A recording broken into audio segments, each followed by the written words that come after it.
मुंबईतील कबूतरखान्यांवरती वादंग उठलं होतं। त्याचबरोबर कबुतरांच्या विष्ठेपासून आणि त्यांच्या पंखातून निघणाऱ्या धुळीकणापासून मोठ्या प्रमाणात आजार होत असल्याचं वैज्ञानिकांचं म्हणणं आहे। आणि त्याच अनुषंगाने मुंबईतील जेवढे कबूतरखाने आहेत ते बंद करण्यात आले आहेत। आणि हा जो वाद होता तो कोर्टात गेला आणि कोर्टाने सुद्धा त्या संदर्भात स्ट्रिक्ट आदेश दिला होता की कबूतरखाने बंद करा, कबुतरांना दाणे टाकणं बंद करा।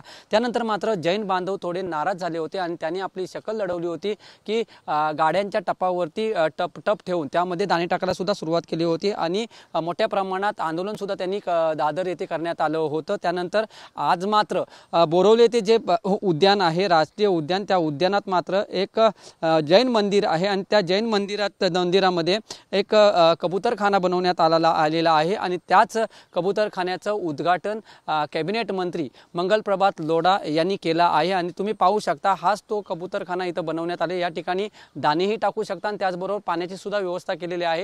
येथे मोठं मंदिर आणि हा मोठा परिसर आहे आणि या परिसरात मोठ्या प्रमाणात जैन बांधव सुद्धा येत असतात। परंतु हा जो कबूतरखाना बनवलेला आहे हा मंदिरापासून लांब आहे आणि हा जो परिसर जो आहे तो सुद्धा मोठा आहे।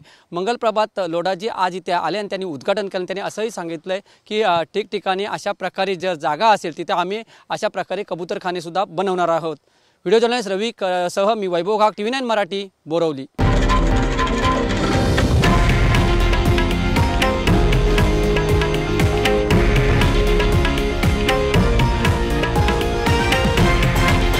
हे आहे देशातील नंबर 1 न्यूज नेटवर्क आणि आपण पाहत आहात TV9 मराठी, एकमेव।